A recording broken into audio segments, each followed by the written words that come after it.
There's a habit almost all of us perform every single day that is quietly weakening your brain. It targets the very regions responsible for whether you feel sharp or foggy, decisive or scattered, motivated or completely stuck. I am talking about your cognitive capacity. If you have felt more distracted, mentally exhausted, or overwhelmed by simple tasks lately, you are not just imagining it. This is not merely the effect of aging, nor is it a character flaw. New research suggests that common patterns of digital behavior, such as doomscrolling, app hopping, consuming endless short-form content, and mindless morning phone use, are linked to measurable deficits in your attention span, executive function, working memory, and self-control. It is important to clarify that this does not mean you are becoming less intelligent. Rather, your brain is being trained in the wrong direction.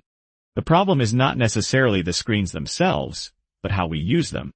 The core issue is the constant micro-switching and the pursuit of rapid novelty. Every time you engage in that dopamine drip of unintentional scrolling, your brain undergoes drastic emotional swings. Research on short-form video consumption indicates that scroll immersion, the sensation of falling into a feed, strongly predicts attention problems and cognitive fatigue. Another study using EEG data found that individuals with high tendencies toward short-form video addiction exhibited weaker frontal theta power during tasks requiring executive control, alongside lower overall self-control scores. Essentially, the more your brain is trained on rapid novelty, the less capacity it retains for deep, sustained focus. You are effectively teaching your brain to crave stimulation rather than clarity. When you constantly feed your mind this level of stimulation, you distance yourself from the present moment and lose sight of your long-term purpose. The consequences of this are visible across multiple domains. In terms of attention, those with disordered screen time patterns perform significantly worse on focus-based tasks. Regarding executive function, your ability to plan, inhibit impulses, and stay on track, you may find yourself opening your phone to perform a single task and, without realizing it, end up distracted by social media or shopping apps. Furthermore, heavy smartphone use and media multitasking are linked to increased impulsivity and cognitive inflexibility. You become reactive, jumpy, and easily overwhelmed by simple choices.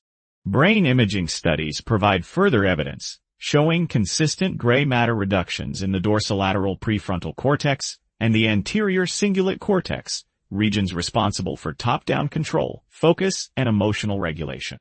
A large longitudinal study even suggested that heavy internet use predicted smaller gains in verbal intelligence and limited development in areas responsible for language and executive function over time. While this may sound alarming, it is crucial to recognize that this is not irreversible damage. It is a state of being overstimulated and undertrained. Your brain is incredibly adaptive, and you can rebuild it. The process of restoration requires a systematic approach. You must treat your brain like a muscle and engage in reps of deep work. Forget the idea of forcing yourself into hours of monk mode concentration immediately. Instead, start with structured intervals of 10 to 30 minutes. In these blocks, commit to one task with zero switching and zero notifications. You may feel dependent on these structured blocks at first, which is perfectly normal. It simply means your brain has been out of practice for depth. As you perform more of these reps and simultaneously reduce your intake of digital stressors, you will find that your ability to focus strengthens, eventually becoming your natural baseline. To further develop your cognitive strength, consider dual N-back training. This is essentially weightlifting for your working memory. It is one of the few cognitive training methods shown in research to reliably improve the underlying systems of focus, problem-solving, and emotional regulation. Aim for 15 to 20 minutes daily. It is rarely fun, but the results, a quieter mind, sharper thoughts, and greater mental capability, are profound. Furthermore, you must establish a no-scroll morning routine. The first hour of your day sets the tone for your nervous system. If you immediately give your attention away to a feed, your brain spends the rest of the day attempting to recover. Similarly, avoid short-form content before any deep work session. Let your mind settle and regain its baseline before you begin your day's tasks.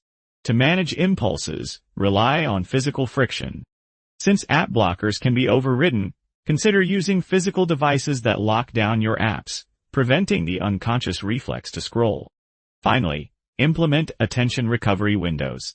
At least once or twice a day, create a 30 to 60 minute block free from screens, multitasking, or high stimulation.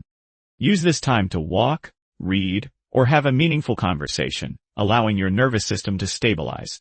You do not have a motivation problem, you have an overstimulation problem. To begin this transformation, try this 7-day challenge. For the next week, commit to no scrolling for the first hour of your day, complete at least one 10 to 30 minute deep work session daily, and practice dual and back training for 10 to 15 minutes every other day. By the end of the week, you will notice a significant difference in how your mind functions. Your cognitive capacity is not gone. It is simply waiting to be retrained. Have a nice day.